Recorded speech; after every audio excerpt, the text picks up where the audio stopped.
Judaïsme dans la cité maintenant dans ce grand journal. Bonjour Chaim Nissenbaum. Bonjour. On s'intéresse avec vous cette semaine à la santé mentale des jeunes dans le pays et ce n'est pas fameux selon le dernier rapport annuel sur les droits de l'enfant qui a été publié ce matin. On y note une augmentation des troubles dépressifs et une insuffisante prise en charge psychiatrique.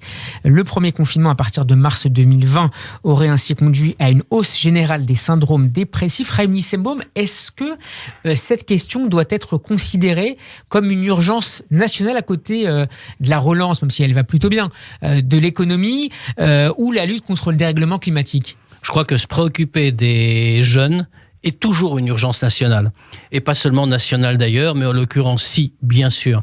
N'oublions pas que, alors on ne va pas reprendre les poncifs, évidemment, c'est notre avenir, etc., ce qui est parfaitement exact. Mais surtout, nous avons tous et collectivement une responsabilité par rapport à la génération suivante.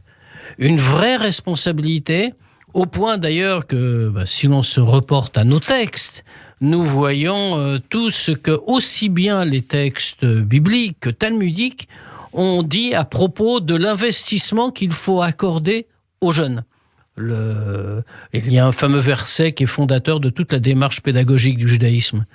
Chanoch lanar alpi darko, éduque l'enfant, l'anar, le jeune d'ailleurs, plutôt que l'enfant, selon son chemin, selon sa voie. Même quand il aura vieilli, il ne s'en écartera pas. Autrement dit, il faut donner sa voix aux jeunes. Et vous voulez dire qu'on s'est peut-être un peu trop laissé concurrencer par les écrans en tout genre ? C'est un petit peu ça.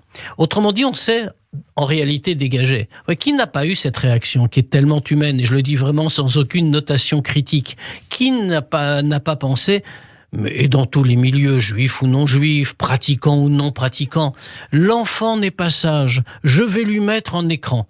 Et un écran, je prends ma part aussi. Et puis, alors fort heureusement, je n'ai plus d'enfant de cet âge-là, donc je n'ai pas été tenté. Et je vais lui mettre un écran, il sera sage. Et c'est vrai. Ça marche. Ça marche très bien. L'image a un pouvoir d'attraction extraordinaire. L'image animée, les sons qui viennent comme cela. On se rend compte de ce qu'on a fait. On a, en dehors des inconvénients secondaires, destruction de l'imaginaire individuel, on a plaqué un imaginaire global et collectif. À la limite, ça c'est pas très grave. Je ne sais pas si c'est réparable, mais ce n'est pas très grave. On a parlé aussi tout à l'heure avec Didier Sidbon du groupe Progress des conséquences sur la santé visuelle des enfants. Absolument. Et des adultes d'ailleurs. Absolument. Sans même parler de la santé auditive. Maintenant, tout cela à la limite, ce sont des inconvénients mineurs. Mais ce qui compte, c'est que surtout, on a délaissé son éducation. On l'a remise entre les mains des concepteurs des à ce point-là jeux vidéo, des films, etc., etc. Mais bien sûr, qu'a-t-on fait ? On a dit l'éducation en plusieurs temps. On a commencé par dire, tout à fait autrement et de manière très positive cette fois-ci, l'éducation, c'est pas nous, c'est l'école. Et puis, quand l'enfant rentre le soir à l'école, ça pourrait être nous, mais on a déjà eu une journée longue et difficile. Alors donc, c'est plus nous, c'est la vidéo, c'est ce qui permettra à l'enfant. Et puis, on achète, bien sûr, on est des parents conscients, on choisit des produits pédagogiques, ce qui fait qu'on espère que l'enfant va se développer. Mais c'est-à-dire que la notion de partage, la notion d'échange, tout cela a disparu. Très concrètement, et en essayant d'être le plus réaliste possible pour nos auditeurs, est-ce qu'il faut essayer, sinon d'interdire, mais en tout cas de limiter le temps d'écran, le temps d'écran et de cerveau disponible pour les enfants, pour reprendre une fameuse formule, peut-être la limiter à 1 jour par semaine? Comment on peut essayer de conseiller nos auditeurs sur cette question difficile? La première des choses, c'est que il me semble très difficile d'interdire totalement le recours à la vidéo.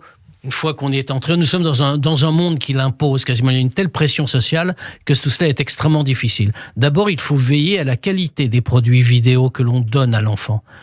Beaucoup de jeux vidéo sont extrêmement violents, qu'apprend même de manière allégorique, mais ils restent très violents. Qu'apprend-on à l'enfant ? Que lui a-t-on donné ? Pas grand-chose. Mais en dehors de cela, au-delà de ça, effectivement, il faut le limiter. Autrement dit, il doit y avoir des temps d'échange. Imaginons que, par exemple, on réserve peut-être chaque soir, c'est peut-être le plus simple. Quand on rentre de son travail très fatigué, qu'il y a toutes les raisons du monde pour lesquelles on veut que l'enfant se taise et reste tranquille dans sa chambre à faire autre chose. Bien, on prend un quart d'heure, une demi-heure, allons, soyons fous, 1 heure de son temps. Et on parle avec l'enfant. Oh, j'ai pas dit qu'on lui fasse réviser ses leçons. C'est vrai que c'est pas très drôle. Mais simplement lui parler, lui raconter quelque chose. Vous pensez qu'on parle de moins en moins à ses enfants au quotidien ? Mais faisons une petite expérience. Asseyons-nous, toute la famille, comme c'était la coutume dans le passé, asseyons-nous autour de la table et voyons quelle discussion sort spontanément. On est souvent, malheureusement, surpris de voir de quoi on parle, de voir la faiblesse de ce qui est dit. Alors qu'en réalité, le rôle du parent, c'est aussi de faire découvrir. Il a beaucoup vu, il a beaucoup vécu, c'est pas sa faute, il est plus âgé.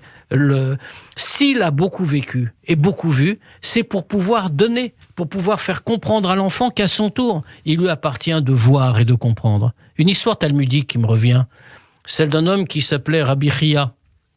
Rabbi Chia, qui était un des très grands sages, son nom est dans le Talmud, et a consacré une grande partie de son temps à aller chasser des cerfs en Israël pour pouvoir les dépecer, tanner la peau, en faire du parchemin et recopier des livres, recopier des textes de la Torah qu'il allait ensuite enseigner aux enfants. Et c'est-à-dire qu'il s'agissait véritablement d'un partage. Il faut donner ce que l'on possède. Et le Talmud conclut parlant de Rabbi Chia, comme elles sont grandes, les actions de Chia, non pas sur ses enseignements, mais sur sa démarche envers les enfants. Merci beaucoup, Chaim Nissimov. On peut réécouter Judaïsme dans la Cité en podcast sur notre site radioj.fr. Bonne fin de semaine à vous. Shabbat shalom. Shabbat shalom à tous. Et à lundi pour le Tania.